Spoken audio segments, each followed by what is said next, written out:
Nosotros los cristianos no celebramos Halloween, nosotros los cristianos no disfrazamos a nuestros niños, nosotros los hijos de Dios oramos por ellos, le ponemos así, el único disfraz que le ponemos es la armadura de Dios. Póngale la armadura de Dios a su hijo. ¿Cuál es la armadura de Dios? El cinturón de la verdad, la coraza de justicia, el yelmo de la salvación, el escudo, el apresto del evangelio, el escudo de la fe y la espada del Espíritu, que es la palabra de Dios. Así que ese es el único disfraz, que no es un disfraz, sino una armadura que usted le va a poner a sus hijos. Dios les bendiga. Niños pueden ir a sus salones. Dios les guarde grandemente. Ok, bueno. Entonces, así que nos preparamos esta semana para otras fiestas, pero no para esa fiesta. Bueno, esperemos a que salgan los niños para nosotros continuar con nuestra actividad con la palabra. Bueno, estamos viendo que están creciendo los niños cada día, no solamente en estatura, sino que están llegando más niños a la iglesia. Bueno, bienvenidos, bienvenidas. Estamos compartiendo un énfasis que recuerdan el énfasis que estamos trabajando este mes, la familia, diseño divino. Vamos a repetir todos. La familia, diseño divino. Entonces hoy día se habla de diferentes tipos de familia, hay diferentes formas de mirar la familia, pero nosotros miramos la familia a la luz de la palabra de Dios. Ese es el diseño, ese es el esquema que nosotros tenemos. Los invito a que abran la palabra de Dios en el libro del Génesis. Hemos venido estudiando el libro del Génesis en el capítulo 37. No lo vamos a leer, sino que lo vamos a ir desarrollando en la medida en que vamos a ir compartiendo el tema. Tenga la Biblia abierta allí y lo vamos a ir compartiendo. Entonces el tema del día de hoy se llama realidades de la vida familiar. Realidades de la vida familiar. Cuando hablamos de realidad, estamos hablando de algo que existe, de algo que ha existido o de algo que pues existirá, no se llevará a cabo, de algo que es verdad, de algo que se da, que se vive y que se experimenta. Entonces hoy vamos a hablar de 3 realidades que se experimentan al interior de las familias. Vamos a hablar de que en toda familia debe haber una realidad llamada los principios, los fundamentos, los valores para que nuestros hijos crezcan de manera adecuada. Y vamos a hablar de que hay, digamos, dentro de los principios, hay principios de orden social, hay principios de orden moral, hay principios de orden ético, hay principios de orden espiritual. Entonces, la idea es que nosotros tengamos en cuenta. Entonces, por ejemplo, unos principios de orden social, la cooperación. Nosotros debemos enseñarle a nuestros hijos a cooperar, a apoyar, el servicio. Son principios que son importantes para que nuestros hijos los aprendan. Un principio de orden moral, por ejemplo, la pureza, mantenerse íntegros moralmente. Un principio de orden espiritual, la fe, la confianza, la esperanza en Dios. Entonces nosotros debemos enseñarle a nuestros hijos principios. Y los principios se le enseñan a los niños desde que están en el vientre, no solamente cuando ya tienen 12 años, 15 años, los principios se enseñan desde temprana edad. Si usted le enseña a los hijos principios de la responsabilidad, de la honestidad, de la veracidad, de la fidelidad, si usted le enseña a sus hijos esos principios, hay padres que dicen, no, cuando mis hijos sean grandes, ellos deciden si van o no van a la iglesia. Un error. Si tú no enseñas a tus niños de pequeño esos principios de la fidelidad a Dios, no, cuando él sea grande, él dará su diezmo, su ofrenda. Enséñele desde pequeño, dele una monedita, y bueno, no sé si, creo que sí allá hacen con los niños, dele una monedita los domingos a su hijito para que él cuando llegue el momento de recolectar la ofrenda, él coloque su monedita. Si usted le enseña, por eso la Biblia dice, instruye al niño, no dice instruye al joven, instruye al niño. Y aun cuando fuere viejo, mayor de edad o adulto, no se apartará del camino de Dios. No espere que sus hijos sean prejuveniles o jóvenes para usted querer enseñarle aspectos de estos principios. Pero también en la vida, queremos decirle que en la vida familiar hay eventos. ¿Qué es un evento? Un evento es un acontecimiento, un suceso que todos nosotros vivimos. Y los eventos llevan a una reacción, que sería el tercer componente que vamos a estar mirando, y las reacciones.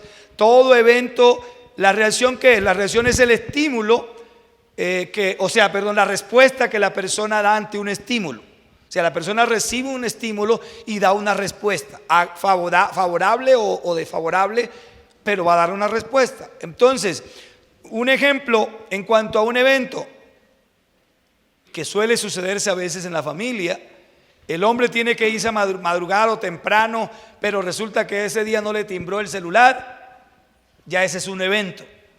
Entonces tenía que levantarse a las 5 de la mañana y el celular no sonó a las 5, sino a las 5:30, y se levanta con carrera, y la señora entonces va a preparar el tinto y por la carrera se lo va a servir, y cuando lo va a recibir él lo derrama. Otro evento, ¿cómo responde esa persona o cómo respondemos ante ese evento? De la forma en que nosotros diligenciemos los eventos, así será la vida de nosotros. Será una vida en el hogar agradable o terrible. Los expertos en el estudio del comportamiento humano dicen que de la cotidianidad. ¿Qué es la cotidianidad? La vida diaria, ¿cierto? De la cotidianidad de nosotros, tal vez haya un desfase, pero así lo dicen los estudiosos, ¿no? Que solo el 10% equivale a eventos. Escuchen esto. Ahora, pongámosle, digamos, listo, que sea el 50 y el 50, pero así dicen ellos, que es el 10% de los eventos de la cotidianidad de nosotros equivale a eventos. Y el 90% equivale a reacción. Los eventos, escuchen esto, muchos de los eventos no dependen de nosotros. Hay eventos que dependen de otra persona. Hay eventos que dependen de agentes externos que vienen a nosotros.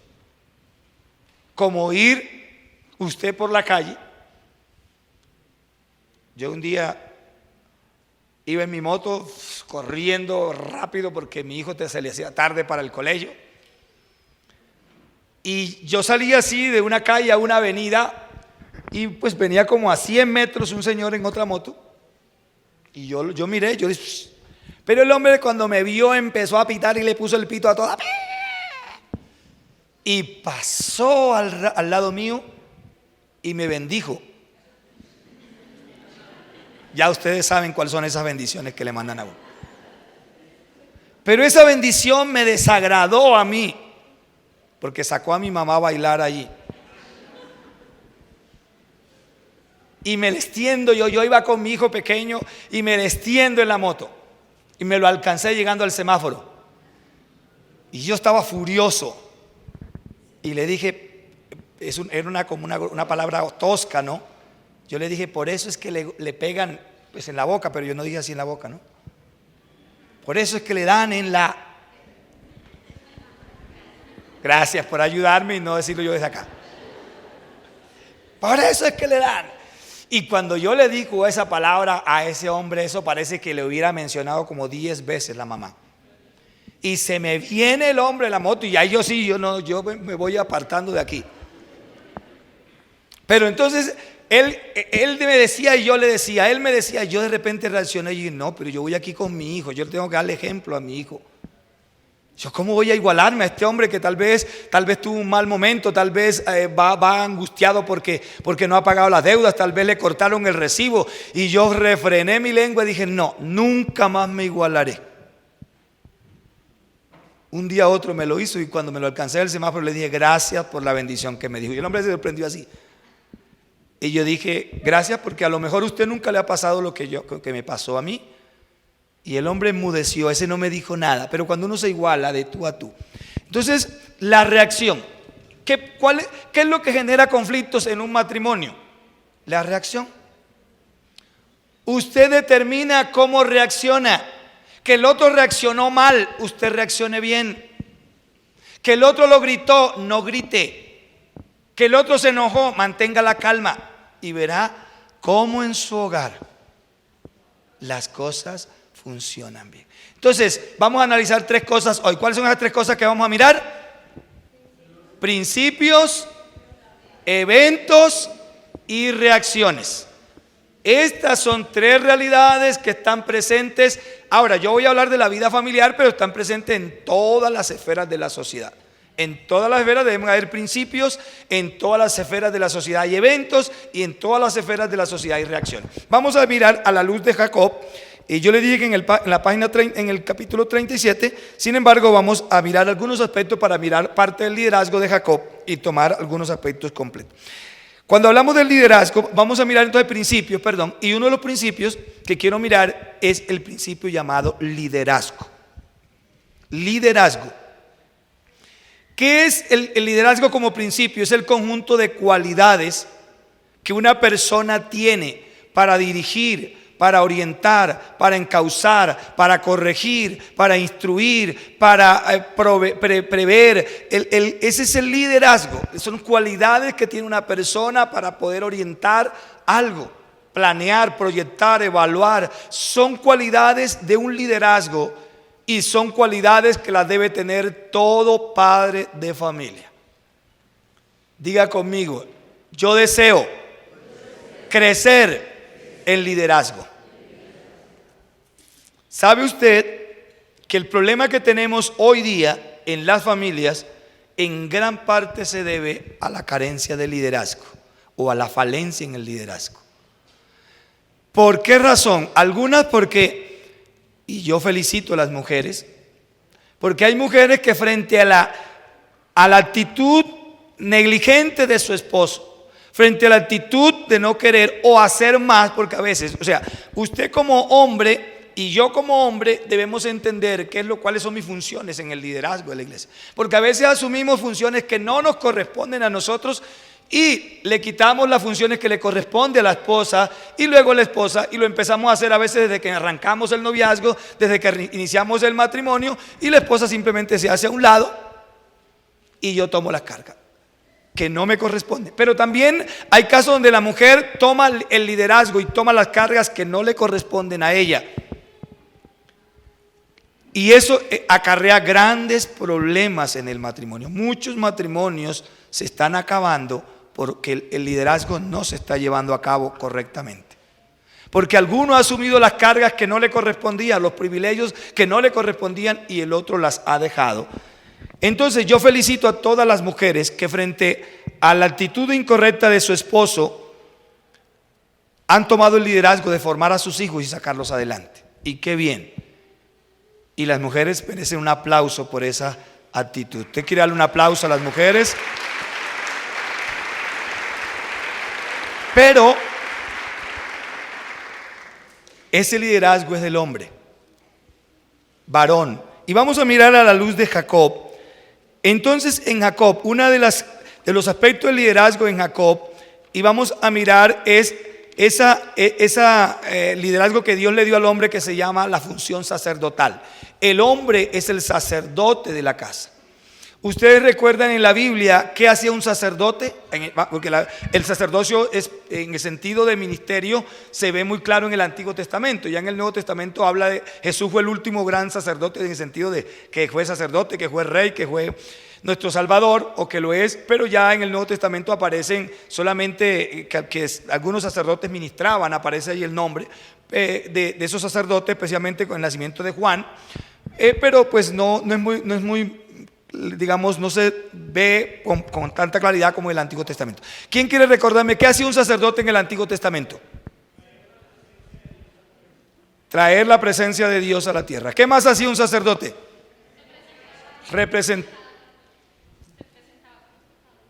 Representaba, es un representante. ¿Qué más? Era un mediador entre Dios y los hombres. Ofrecía sacrificios a Dios. Bueno, muchas cosas podíamos decir. Pero vamos a tomar esa parte que decía el hermano Alejandro, el mediador. Era el que llevaba el sacrificio del pueblo a Dios y era el que recibía la respuesta de Dios para llevarla al pueblo. Esa función no ha terminado en el sentido paternal. Nosotros los padres debemos ser los que debemos estar en conexión con Dios, los varones y también las mujeres, estar en conexión con Dios para traer la respuesta de Dios a la tierra, para nuestros hijos. Pero también enseñarle a nuestros hijos que ellos también pueden alcanzar ese aspecto y crecer en ese aspecto. Esa función, entonces miren a Jacob, ubíquense en Génesis 33, 19 y 20, dice de la siguiente manera esta porción de las Escrituras. Quiero mirar un poco, dice versículo 18, voy a leer el 18. Después Jacob llegó sano y salvo a la ciudad de Siquem, que está en la tierra de Canaán, cuando venía de Padán Aram, y acampó delante de la ciudad, y compró una parte del campo donde plantó su tienda de mano de los hijos de Hamor, padre de Siquem, por 100 monedas, y erigió allí un ¿qué? ¿Y cómo lo llamó? Eso significa el Dios de Israel. Y es interesante porque Jacob había tenido un encuentro con Dios, momentos, días antes tal vez, había tenido un encuentro con Dios, o un día antes, había tenido un encuentro con su suegro que quiso matarlo, había tenido un encuentro con su hermano que venía a matarlo, pero él tuvo primero un encuentro con Dios, y el encuentro con Dios evitó que los seres humanos le hicieran daño. ¿Sabes que en la presencia de Dios usted evitará muchos peligros para sus hijos? En la presencia de Dios, Dios te va a mostrar el peligro en que están tus hijos. Las dificultades por las cuales está atravesando tu hijo, tu hija, Dios te las va a mostrar. No tienes que mirarlo en la prensa. No tienes que escucharlo en la murmuración del pueblo. Tenemos que escucharlo en la presencia de Dios. Y cuando tú lo escuchas en la presencia de Dios, Dios te lo va a revelar antes que suceda. De la murmuración lo vas a escuchar después que suceda. En la presencia de Dios lo escucharás antes que suceda. Te lo va a revelar en sueños, te lo va a revelar en la palabra, te lo va a revelar con un sentir a tu espíritu, a tu alma, que tú dices, algo me preocupa, no sé, tengo hoy una inquietud por mi hijo, por mi hija, hay algo en mi corazón que me dice, y tal vez te sientas con el hijo, te sientas con la hija, hablas con él, y él te va a decir, sí, yo estoy en estas y en estas y en esta situación. Jacob fue y levantó un altar. El altar era el lugar de sacrificio. El altar era el lugar de la presencia de Dios. Hoy nosotros en la casa, ¿qué representaría el altar? Para nosotros hoy, allá era un altar de piedra, lo hacían en piedra, en madera. Para nosotros, ¿cuál será el altar hoy? El devocional, nuestro tiempo con la familia. Nuestro tiempo con la familia es importante. Dios me ha permitido a mí, en mi historia de vida, en los devocionales, conquistar, porque parece tan sencillo, media horita, 1 horita, 40 minutos, pero sabes lo que cambia la historia, la vida, media horita con tus hijos. Eso va a cambiar la historia, porque allí tú vas a recibir palabra de Dios. Y qué importante, a veces yo lo hago pues con mis hijos, y es que le digo, bueno, ahora lea la palabra y usted va a decir una reflexión de esa palabra. ¿Qué entendió usted de esa palabra? Allí ellos se van haciendo, allí ellos van conociendo la palabra. Tal vez las primeras veces, yo no encuentro nada que decir de esta palabra, pero ellos van creciendo. Y esa función la tiene que dirigir el sacerdote, el padre. Escuchen, varones, esa labor no es de la mamá. La mayoría de los hombres se la dejan a la esposa. Esa labor no es de la esposa, esa labor es del padre. Cuando usted mira allá en Deuteronomio 6, cuando Dios le dice, Dios no le está hablando a las mujeres, le está hablando a los hombres, dice, estas palabras que te mando hoy estarán sobre tu corazón, las llevarás en tu mano, en tu frente, las enseñarás a tus hijos al acostarte, al levantarte, cuando vayas por la calle, cuando estés en la casa, es decir, menciona, pero esa labor la hace ¿quién? El varón. Dice, la escribirás en los postes de tu casa. Las escribirás, la mayoría son las mujeres las que las pegan en la nevera. Por ejemplo, mi Dios suplirá todo lo que hace falta en esta casa conforme a sus riquezas en gloria. Pero ¿sabes quiénes debemos pegar ese afiche? Nosotros, los varones. Debemos enseñarle a nuestros hijos, aquí en esta casa, si caminamos con Dios, nunca nos faltará el pan de cada día. Pero parece que esa labor los hombres se la han encomendado a la mujer. no estamos ejerciendo muchas veces el liderazgo como hombre. Y nuestros hijos están viendo más como líder a la mamá. Venimos muchas veces de hogares donde la líder era la mujer. Desafortunadamente, porque este es un problema que traemos de raíz, pero ahora al llegar a Cristo nosotros debemos sacar de raíz también aquellos patrones que vinieron de antaño. Yo vengo de un hogar donde, digamos, sí, mi papá era el líder en el sentido de mandar, de dar órdenes, eso no se lo quitaba a nadie. Pero en el sentido de resolver los problemas, mi mamá era la líder. Se presentó un problema, mi mamá lo resolvía, hubiera lo que hubiera, se diera o no se diera. Yo le agradezco a mi madre eso que hizo y toda mi vida le agradeceré, y a mi papá también, pero de mi mamá yo vi algo, es que ella, si había un problema, ella lo resolvía. Yo le hablo en contexto de campo, porque yo soy campesino y no me siento en nada que eso me afecte. Me alegra de ser campesino y amo el campo. Cuando yo entré a hacer el sexto de bachillerato, mi papá ese año había habido un año de bonanza en la finca, hubo mucha cosecha, hubo ganado, y papá vendió ganado, y yo salí, él me dijo vaya a estudiar, y yo me fui a estudiar a hacer el sexto. Pero el campesino depende del clima, ¿no? Entró a partir de diciembre un verano intenso y no llovió hasta junio del año siguiente. Se murió el ganado, se murieron las cosechas, se murió todo. Cuando yo regresé en junio, estando ocupando el primer lugar en el colegio, mi papá me dijo: mijito, yo no te puedo volver a mandar a estudiar. No se conseguía alimento ni para comer, no se conseguía plátano, no se conseguía yuca, no se conseguía nada por el verano tan fuerte. Pero mi madre, ¿sabes qué? Ella se me acercó y me dijo: hijo, tú no te me quedarás aquí. A mí me parte el alma. Ella me dijo: tú vas a estudiar. Mi mamá hizo contactos con familiares que vivían lejos. No había teléfono, no había, ella misma se movilizó, no había moto, no había carro, como pudo fue a esos lugares. Y cuando apareció por la tarde, apareció con un bulto de plátano y de cosas y me dijo: tú te vas. Yo había perdido una semana de clase. Me dijo, ella tenía una marranita de cría con un hermano, y le dijo al hermano: usted me compra el 50% o me permite venderla para que mi hijo se vaya a estudiar. Y mi tío le dijo: a mí no me interesa eso, véndanlo y que me den mi parte. Yo me fui con un bulto de plátano y con esa animalita. La vendí y me dijo en la madrugada, yo salí a las 3 de la madrugada de mi casa porque a esa hora todavía tocaba que tomar el transporte a la salida. Y me dijo: hijo, usted se va hoy, pero de aquí no regresa, sino con sus logros. No lo quiero ver aquí derrotado, yo quiero verlo aquí con sus logros. Y así me dijo: así usted no coma, así usted pase hambre, pero no se me regrese con las manos vacías. Y aquí yo soy el fruto de ese logro y de ese esfuerzo de mi madre. Y yo le doy la gloria y la honra a ella. Y yo sé que aquí hay muchas madres que, al igual que ella, han hecho eso por sus hijos.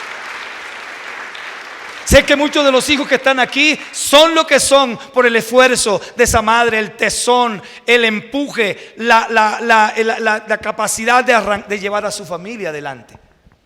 Y yo de mi padre, si algo valoro, los valores y los principios que él nos enseñó. De mi madre, si algo valoro, fue que ella siempre nos encontraba un camino para resolver los problemas. Siempre mi madre encontraba un camino para resolver el problema. Mi papá ese decía: yo no tengo, ¿y yo qué puedo hacer? Mi mamá no tenía menos porque mi mamá no trabajaba, pero lo hacía. Y claro, yo los amo a los dos y los respeto a los dos y los valoro, pero cada uno de ellos me dio unas partes importantes. Cada uno de ellos representa algo para mí. De mi padre, los valores que mi padre me enseñó. El respeto. Yo, cuando salí a estudiar el bachiller, al costeño lo tiene mucho de tutear, ¿no? El costeño es muy fuerte en el tuteo. Pero mi papá no nos acostumbró a tutear. Mi papá nos decía: ustedes tienen, porque para mi papá el tutear era sinónimo de irrespeto. Acá es sinónimo de confianza. Si yo tengo confianza con alguien, lo tuteo. Para mi papá, cuando yo tuteaba a alguien, era como un sinónimo de irrespeto. Y yo hice el sexto bachillerato a los 16 años. Hice el sexto. Y yo estudiaba con un poco de muchachitos y eso se burlaban de mí porque yo les decía usted. Y ellos se burlaban y con este grandulón y diciéndonos a nosotros usted. Yo les decía, es que mi padre a mí nunca me enseñó a tutear, mi padre me enseñó a decir usted. El respeto, la honestidad, la integridad. Una vez cuando niño me llevé un machete de la casa de un vecino y cuando llegué a la casa mi papá me preguntó, ¿y ese machete dónde lo trajiste? Yo dije, todo niño miente, me lo regalaron. Digo, yo voy a averiguar. Cuando yo dije que mi papá dijo, voy a averiguar, yo enseguida cogí mi machetico y me fui a dejar. La honestidad. Enséñele a sus hijos principios, mi amado hermano. Mire, los principios son la base sobre la cual sus hijos van a crecer. Son la estructura en la cual sus hijos van a llegar lejos. Si usted le enseña buenos principios a sus hijos, difícilmente el mundo se los quitará. Difícilmente, habrán algunos que sí, pero la mayoría de hijos que usted los forma con principios. Ahora, nuestros padres muchas veces nos enseñaron principios que ellos no vivían. Por ejemplo, o aspectos, no, mi papá fumaba y él decía, si yo lo veo a usted fumando, yo le rompo la boca. Y aunque yo lo hacía a escondidas, yo le robaba cigarrillo a mi papá y me lo llevaba a escondidas a fumármelo. Porque me parecía tan rico que mi papá cogía un cigarrillo y un sorbo de tinto y inhalaba ese cigarrillo que duraba como media hora pregado. Yo decía, uy, le dio un desmayo ahí. Y después cogía y empezaba a hablar con el humo en la boca. Y tomaba un sorbo de tinto y por acá, por el ladito. Yo decía, wow, yo creo que también, o sea, yo en mi ignorancia de niño, yo decía, yo creo que por los oídos también, yo me ha echado humo por aquí, por acá.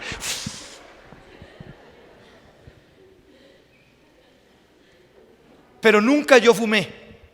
O sea, a esos escondidas sí los hice. Pero un día nos pegamos una borrachera con tabaco con un primo y aborrecí eso.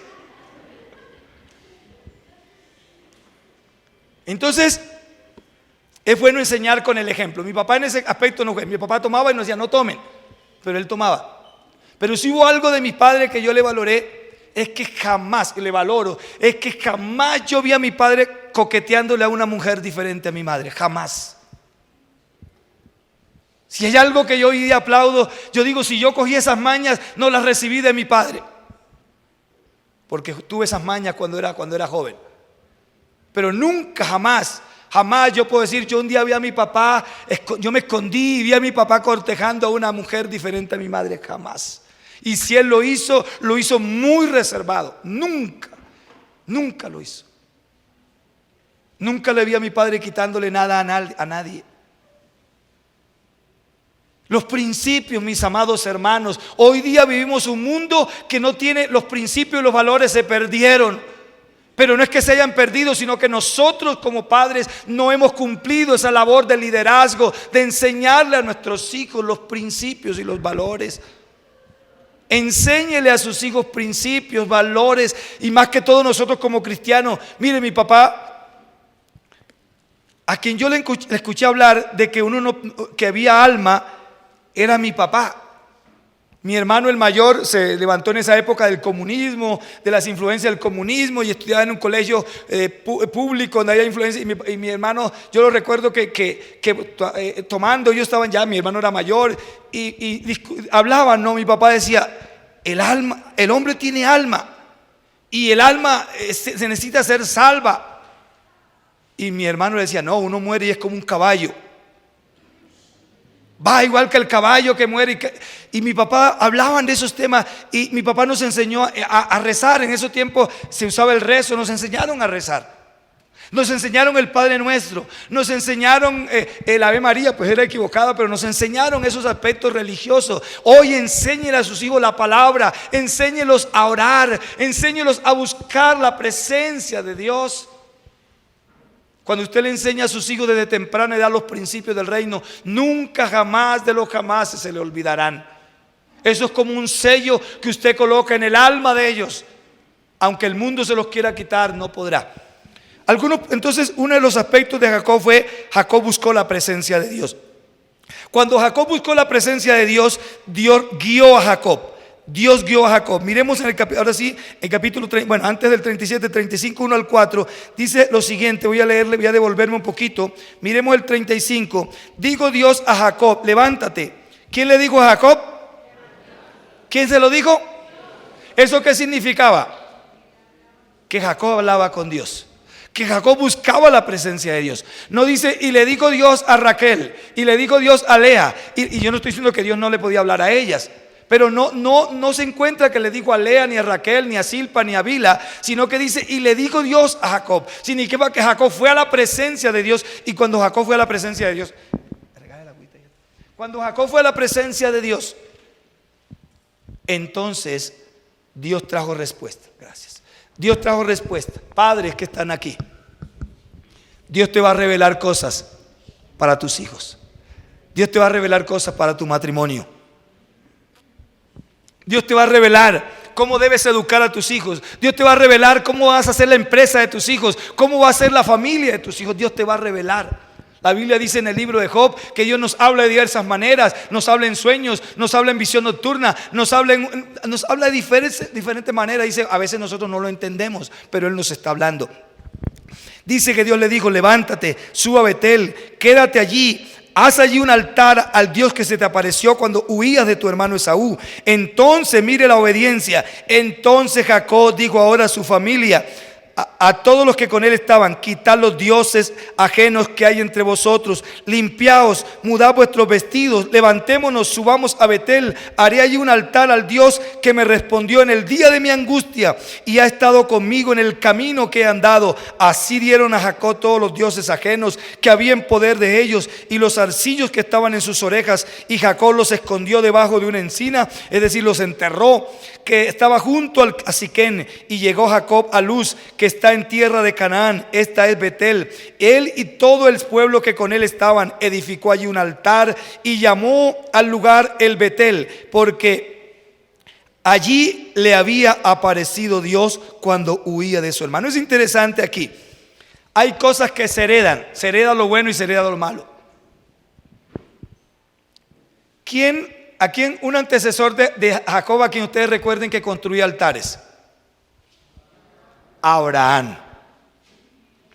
Parece que Jacob no conoció a su abuelo, pero conoció la historia, y aunque no conocía la historia, recibió espiritualmente ese principio de hacer altares. Por lo menos lo vemos aquí construyendo 2 altares, en el capítulo 33 y ahora en el capítulo 35 construyendo un altar. Pero superó a su abuelo. Su abuelo nunca le puso nombre a los altares, él le pone nombre a los altares. El primero diciendo el Elohim Israel, o sea, el Dios de Israel, Dios el Dios de Israel. Y a este le llama, a este último altar, le llamó en el versículo 6, dice que le llamó el Betel. Esto es el Dios de Betel. El Dios, Betel significa, ¿quién recuerda qué significa Betel?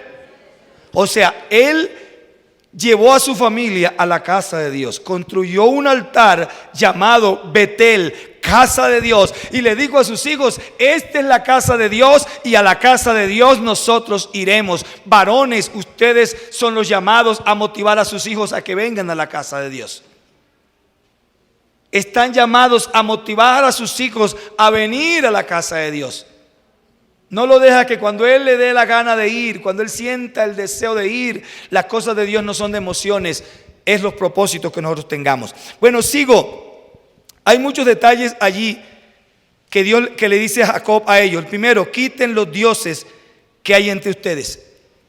La Biblia dice, no traigáis a vuestra casa ninguna cosa inmunda. No traigáis a vuestra casa. Me hizo acordar la pastora un ratico que hablaba.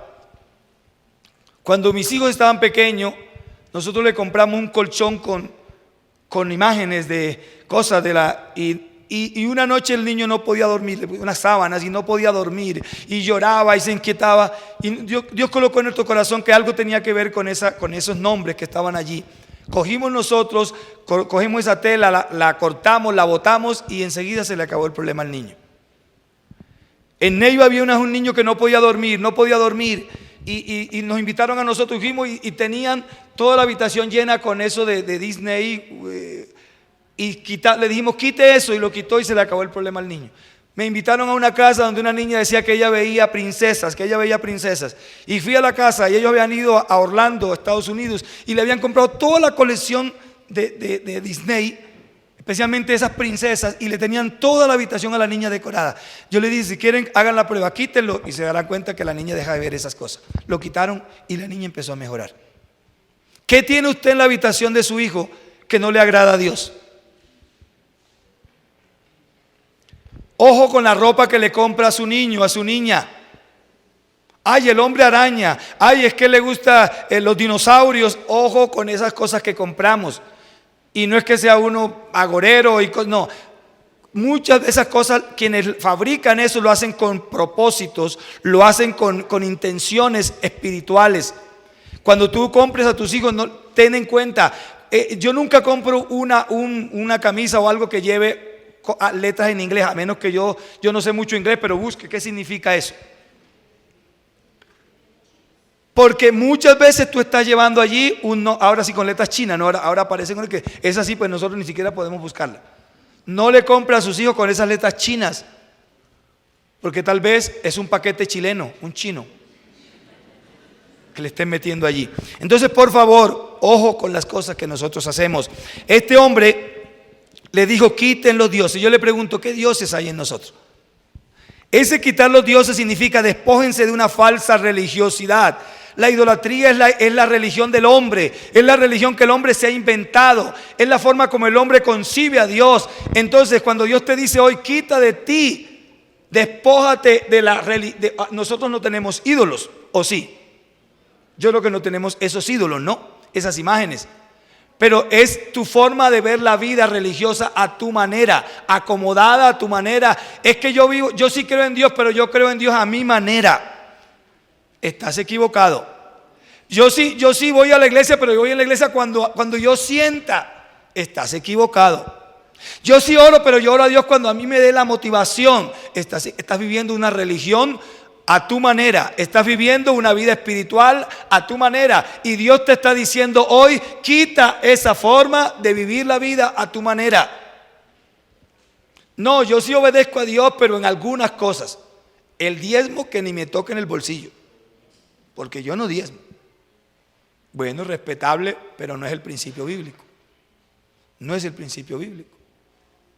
Tú verás si lo haces o no lo haces, pero no es el principio. Bueno, otro principio que vemos aquí de Jacob es que Jacob organizó las labores de trabajo en la casa. Nosotros como padres debemos enseñarle a nuestros hijos la responsabilidad del trabajo. Ahora sí vamos al capítulo 37. Dice así, habitó Jacob, 37:1 en adelante. Habitó Jacob en la tierra donde había morado su padre, en la tierra de Canaán. Esta es la historia de la familia de Jacob. Jacob, siendo de edad de 17 años, apacentaba las ovejas con sus hermanos, y el joven estaba con los hijos de Bila y con los hijos de Silpa, mujeres de su padre. Vamos al 12 ahora. Después fueron sus hermanos a apacentar las ovejas de su padre en Siquem. Y dijo Israel a José: tus hermanos apacientan las ovejas en Siquem, ven y te enviaré a ellos. Y él respondió: heme aquí. E Israel le dijo: ve ahora, mira cómo están tus hermanos y cómo están las ovejas, y tráeme la respuesta. Y lo envió del valle de Hebrón y llegó a Siquem. Entonces vemos, escuchen aquí, cómo Jacob enseña a sus hijos desde temprana edad a trabajar. Enséñele a sus hijos. Eso también yo valoro de mi padre. Yo sigo diciendo, yo me crié en el campo. Y yo creo que a la edad de 4 años, lo primero que me llega a mi mente que yo hacía con mi papá era que nosotros íbamos a sembrar, por ejemplo, yuca. Bueno, hay algunas cosechas que acá no se conocen. Entonces mi papá decía: usted riega la semilla. Yo iba detrás de mi papá regando la semilla en los surcos que él iba haciendo. Y él después decía: ven y te voy a enseñar. Entonces él se agachaba y escarbaba la tierra y decía: ven, así se siembra esta planta. Especialmente la mata de yuca, ella tiene un brote, y si ese brote uno lo mete para abajo, pues la mata nunca va a nacer, ¿no? Mi papá decía: no lo coloques así, tienes que colocarlo así, con ese. Mi papá le decía el ojito, así le decía mi papá: mira el ojito y lo vas a sembrar con el ojito hacia arriba. Mi papá nos cogía y nos enseñaba cómo sembrar el maíz, cómo sembrar el arroz, desde temprana edad. Yo era muy niño. Mi papá nos llevaba al campo y me afilaba un machetico, y con ese era mi mi machete de trabajo. A mí me encantaba llenar, le decían calabazo, o sea, un galón de agua y llevármelo. Porque yo me sentía un hombre grande, porque, bueno, yo me sentía hombre, ¿no? Porque era hombre.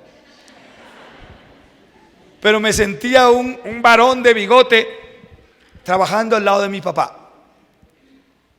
Yo te pregunto, ¿estás enseñando a tus hijos a trabajar? Enséñale a tus hijos a trabajar.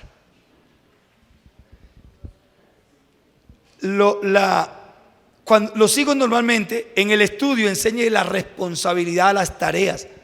Parta desde allí, desde enseñarle la responsabilidad de hacer las tareas. No se las haga usted. Enséñele a sus hijos. Yo no olvido el primer día que yo fui a estudiar allá a Canillón, decimos en la Costa Grandote. Y yo llegué y ese primer día me pusieron las vocales, A, E, I, O, U. Y llegué a la casa a hacer la A. Y eso no me salía esa A por ninguna parte. Yo de bejuco me puse a llorar. Y mi papá me agarró. Y mi papá no sabe leer ni escribir, pero sí sabe hacer garabaticos. Entonces me dijo, venga hijo, yo le voy a enseñar a hacer la A. Y empezó, mi papá me agarró la mano, así se hace la A, así se hace la A, así se hace la A. Y después me puso los punticos, hágala aquí, hágala aquí, hágala aquí. Y listo, me dejó. Nunca más yo necesité que mi papá me enseñara. Enséñele a sus hijos esas partes básicas y él va a crecer. En algún lugar de La Mancha, dijo un pastor por allí, había un padre que su hijo le terminó de estudiar a los 16 años. Ese hijo el primer semestre no estudió en la universidad. Buscó trabajo en una empresa maderera para hacer cuestiones de madera, hacer cama. Un día ese hijo llegó al papá y le dijo, papá, yo me aburrí en ese trabajo, ya no me gusta. Y el papá le preguntó, bueno, ¿no le gusta por qué? Porque ha tenido problemas con el señor de la empresa. No. El papá le dijo, no, mijito, usted allí no se me retira. Porque si usted se retira de trabajar, se acostumbra a ser irresponsable de dejar los trabajos botados. Ahí está el chico y sigue trabajando, no es la misma empresa, ha cambiado de empresa, pero se mantiene firme en los trabajos. A veces decimos, ay sí, retírese. Enséñele a sus hijos la firmeza, a tener firmeza en sus decisiones. Enséñele a sus hijos a tomar decisiones. Mire, uno de los grandes problemas que se enfrenta a nuestra juventud es que no saben tomar decisiones. ¿Cuándo creen ustedes que es la edad para enseñarle a los hijos a tomar decisiones? Desde que están en la cuna. Cuando sus niños están en la cuna, póngale 2 colores, uno más llamativo y uno menos llamativo. ¿Cuál cree que coge él?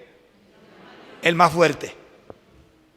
No le diga, no, ese no, porque ese se lo dio a la tía que no quiero, esa tía no me gusta a mí. Si el niño escogió ese, déjeselo que juegue un rato. Cuando ese niño ya está más grandecito, usted dígale, póngale 2 vestiditos. ¿Cuál de estos 2 quieres ponerte? No le ponga todo el ropero porque él se vuelve loco. No, póngale 2 vestiditos. ¿Cuál se va a poner? ¿Seguro? Sí, listo, lo tiene. ¿Qué va aprendiendo el niño? A tomar decisiones. Pero el niño creció y está más grandecito.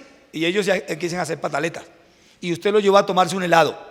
Y le dice, bueno, hay helado, ¿los nombres de helado qué? A ver, curuba, vainilla, coco, fresa. Y listo, y usted van todos en familia, con su familia hermosa, y le dice, bueno, hay helado de guanábana, de piña, ¿cuál quiere usted? Chocolate, dice el hermano. Y usted le pregunta al otro niño, y el niño dice, de vainilla, y listo. Y usted le dice, ¿es seguro ese? Sí. Usted los pide. A veces ellos cuando lo ven, ay, yo no quiero eso. Ese no. Yo le dije que si usted quería ese y usted dijo que sí. No, y a veces empiezan a hacer rabietas. No le pegue, déjelo que haga, se dé vuelta en el piso, que llore. Y usted sigue ahí fresco comiéndose el suyo. No se deje salir de casilla. Cuando ya terminó usted de comerse el suyo, ahora usted tiene el de él y le pregunta, ¿lo quieres? No, yo no quiero eso. Ah, bueno, entonces le pregunta 2 o 3 veces, ¿lo quiere? No. ¿Lo quiere? No. Usted entonces. Y lo verá, yo lo quiero. No, señor, usted dijo que no quería, nunca más le hará esa pataleta. Nunca más. Ese día aprenderá la lección y dirá: las decisiones que se toman son en firme, y desde ese momento aprenderá a tomar decisiones en la vida. Por eso tenemos jóvenes que tienen hasta 3 y 4 novias, porque me gusta esta, me gusta la otra, me gusta aquella. Y no, usted enséñele a sus niños desde pequeños a tomar decisiones, y cuando ellos toman decisiones así, dirán: bueno, yo no me puedo enamorar de cualquiera, porque eso es para toda la vida. Es para toda la vida. ¿Qué le vamos a enseñar a nuestros hijos? A tomar decisiones. Esa es responsabilidad de los padres. Enséñele a sus hijos a tomar decisiones, a ser responsables con sus tareas, con sus trabajos. No le haga las tareas a sus hijos, a menos que usted le ayude porque está muy ocupado, porque a veces hay mucha tarea y usted le puede ayudar. Pero no lo acostumbre a que dependa de los demás. Enséñele a que haga sus tareas. Vamos a mirar los eventos y las reacciones, lo vamos a mirar a la vez. Entonces, un evento que se presentó en la familia de Jacob fue: en la familia de Jacob hubo conflictos en el hogar. Ahora Tico decía que Jacob, hubo algo bonito de Jacob, fue que aprendió el abuelo a hacer altar, pero aprendió un error del cual no construyó un conocimiento. Fue que el favoritismo o las preferencias afectivas, que lo miramos hace 8 días, solamente lo voy a tomar para hacer la comparación nomás. Por ejemplo, Abraham, ¿ustedes recuerdan cuántos hijos tuvo Abraham? Tuvo 8 hijos Abraham. Tuvo el mayor, ¿cómo se llamó el hijo mayor de Abraham? Ismael. ¿Con quién lo tuvo? Con Agar, la sierva. El segundo hijo, ¿cómo se llamó? ¿Con quién lo tuvo? Con Sara. Y luego que Sara murió, él tuvo una nueva esposa que se llamó Setura, y con Setura tuvo 6 hijos. 6 hijos.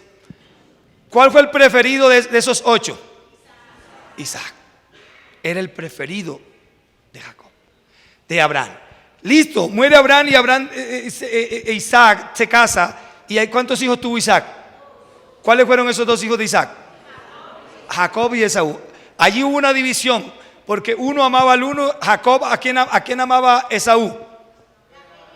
Isaac amaba a Esaú. ¿Y quién amaba a Rebeca?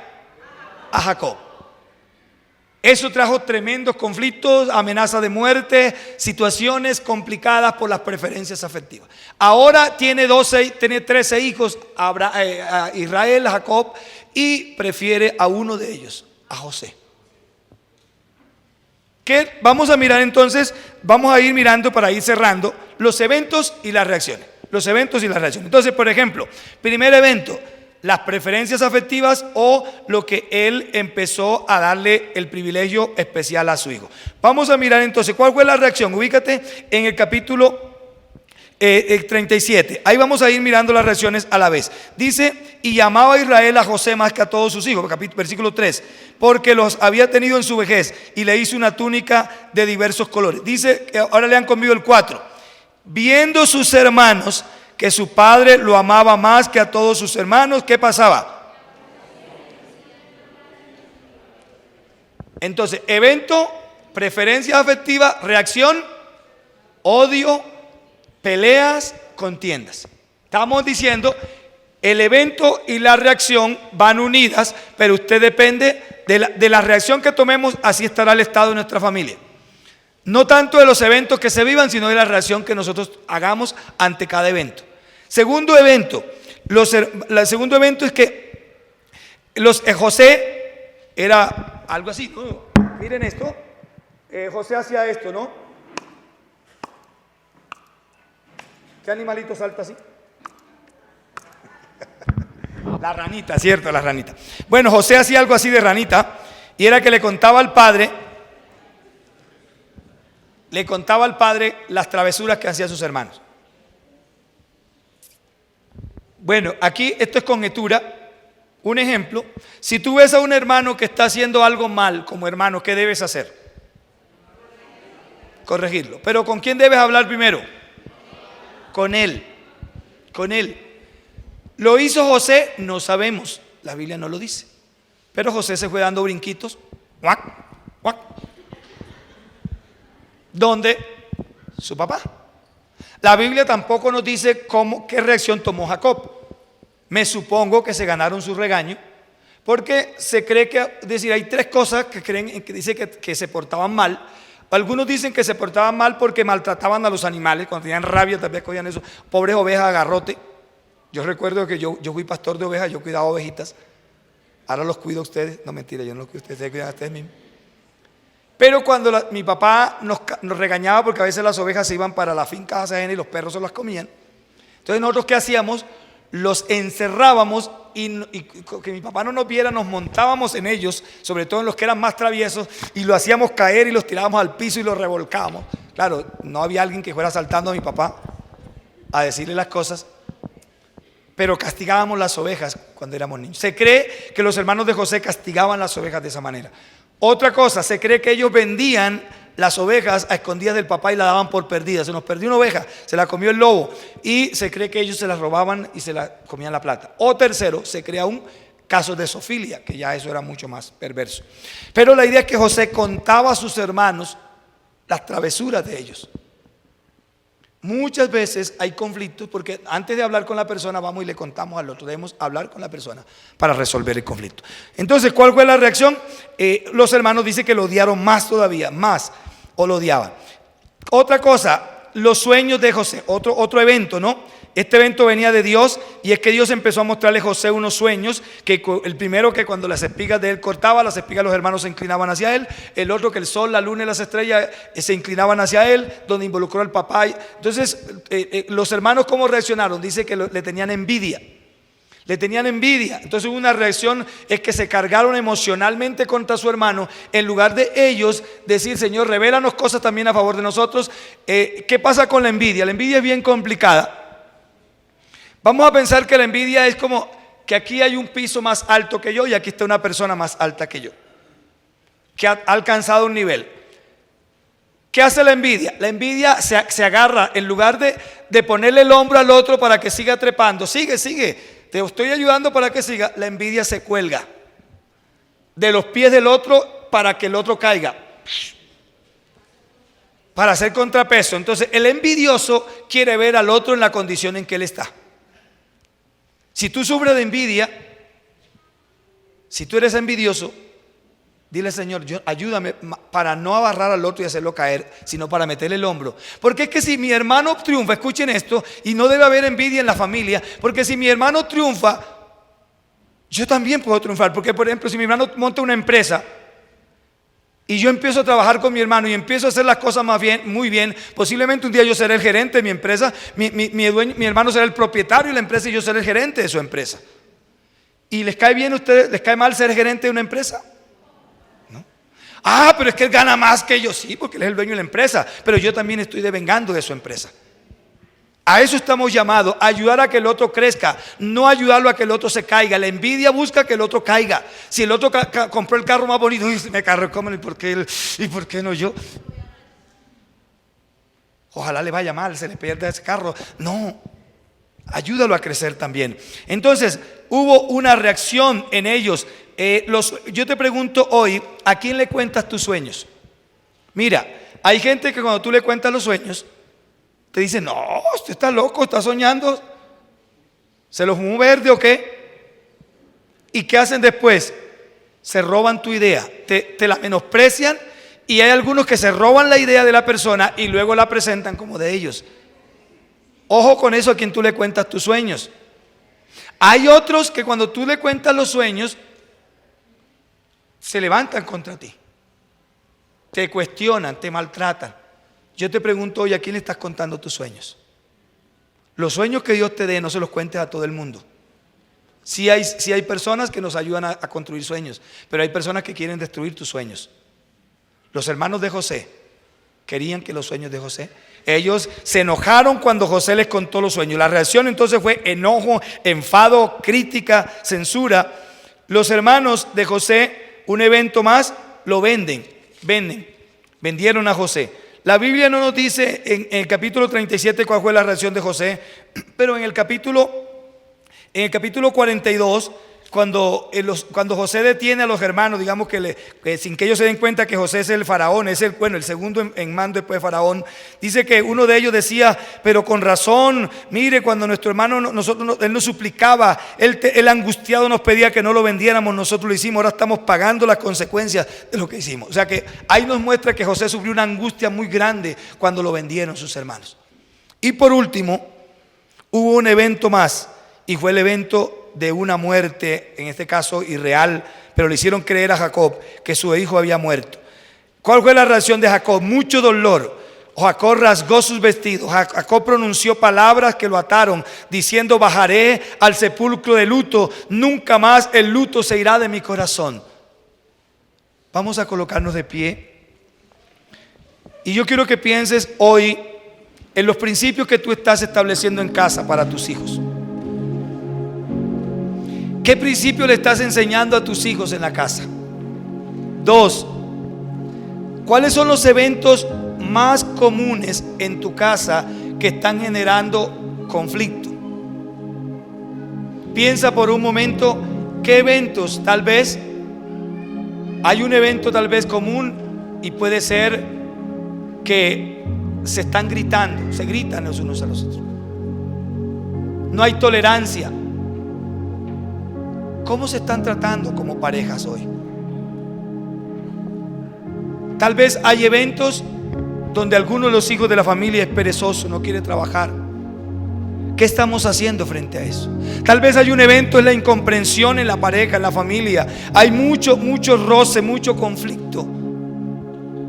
Hoy Dios te llama a arreglar las cosas. Padre amado, yo te doy gracias en esta hora. Estas 3 cosas, Señor, hacen parte de la vida de nosotros. Porque o hemos formado a la familia con valores o no hemos tenido en cuenta los valores y hay un caos al interior de nuestra familia porque no hemos establecido valores. Yo te invito en esta hora, amado hermano, amada hermana, que evalúes qué principios has enseñado a tus hijos: la responsabilidad, la honestidad, la fidelidad, la integridad, la cooperación, la generosidad, el servicio, la fe, la esperanza, la confianza, la paciencia, la tolerancia. ¿Qué principios estás enseñando teóricamente, pero qué principios estás transmitiendo en la práctica? Amado Jesús, yo te presento a esta iglesia, pero también no solamente están los principios, amada iglesia, están los eventos. Cuando en la casa hay una pérdida, cuando no funcionan bien las cosas, ¿cómo estamos reaccionando? Cuando perdemos el empleo, cuando no hay para pagar los recibos, ¿cómo estamos reaccionando en la casa? Cuando un hijo pierde el año o el semestre, ¿cómo estamos reaccionando en la casa? Cuando un hijo empieza a tener malas amistades, cuando un hijo se empieza a distanciar de nosotros, ¿qué reacción estamos tomando? ¿Nos estamos acercando a él? ¿Lo estamos consultando? ¿Le estamos preguntando a él por qué está actuando de esa manera? Es más, estamos yendo a Dios para que Dios nos revele qué está sucediendo en nuestra casa, cómo lograr que nuestra familia cambie. Amados hermanos, estos 3 principios, estos 3 aspectos, todos los días lo estamos viviendo en nuestras casas. Todos los días lo estamos viendo en el trabajo. Todos los días lo estamos viendo en la universidad, en el colegio. Principios, eventos y reacciones. ¿Cómo estamos reaccionando nosotros? En nuestra comunión con Dios, ¿qué nos pide Dios hoy que saquemos de nuestra casa? A Jacob le dijo: quiten los ídolos. ¿Qué quiere Dios que quites hoy de ti? ¿Qué te está pidiendo Dios que quites hoy de ti? Tal vez el mal temperamento, tu carácter. Tal vez Dios te está diciendo hoy: quita la grosería, quita la mentira. Tal vez Dios te está diciendo hoy: quita la pereza. ¿Qué te pide hoy Dios que quites? A Jacob le dijo: quiten los ídolos. Quítalo de ti. ¿Qué te pide Dios que quites hoy de ti? El mal genio, la ira, el odio, la amargura, el resentimiento. Señor, ayúdanos para entender este mensaje de manera aplicativa, de contextualizarlo en nuestro medio, Señor, y pensar que a Jacob tú le pediste que quitara imágenes e ídolos, pero a nosotros, ¿qué quieres tú que quitemos hoy? Aquello afectaba la relación de esa familia contigo, pero también hay otras cosas que afectan la relación entre nosotros mismos. ¿Qué está dañando mi relación con mi esposa? ¿Qué está dañando la relación con mis hijos? Si estás allí con tu esposa, si estás allí con tus hijos, tómense un momento y oren juntos. Y si tienen que hoy decir, bueno, yo quiero decirte que yo quiero que me ayudes para que Dios me quite esto, o para yo proponer quitar esto de mi corazón. Si tú tal vez eres una persona iracunda, irascible, dile a tu esposa, dile a tu esposo allí: ayúdame a luchar contra la ira, ayúdame a luchar contra el odio, ayúdame a luchar contra las malas palabras, ayúdame a luchar contra la amargura, contra la mentira.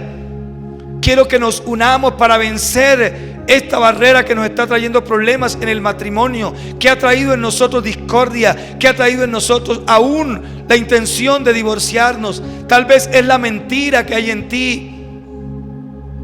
Tal vez le escondes cosas a tu pareja, haces cosas ocultos, y cuando tu esposa o cuando tu esposo se da cuenta, te niegas, te enojas para que tu esposa no te pregunte, te enojas para que tu esposo no te pregunte, y evades la responsabilidad con enojo, con enfado.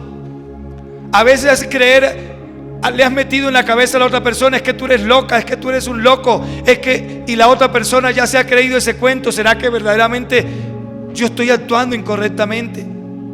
Pero hace parte a veces de esa forma como cada quien está reaccionando equivocadamente. Examina tu vida y pídele al Espíritu Santo que te ayude a cambiar. ¿Por qué vas a dejar tu hogar tirado? ¿Por qué vas a dejar tu hogar extendido en el camino? Tal vez tú dices: ya me cansé de tanto luchar. Tal vez tú dices: ya no vale la pena luchar por mi matrimonio. Yo te invito hoy, piensa cómo has manejado estas tres cosas en tu casa. Cómo has manejado los eventos, las reacciones y los principios en tu casa y en tu familia. En el nombre poderoso de Jesús, que el Señor nos ayude. Amén y amén. Un abrazo para todos ustedes. Para los amigos que están en línea, los hermanos, un abrazo también para ustedes. Apliquemos y analicemos estos aspectos en nuestro hogar y tal vez muchas cosas van a cambiar. Muchas gracias.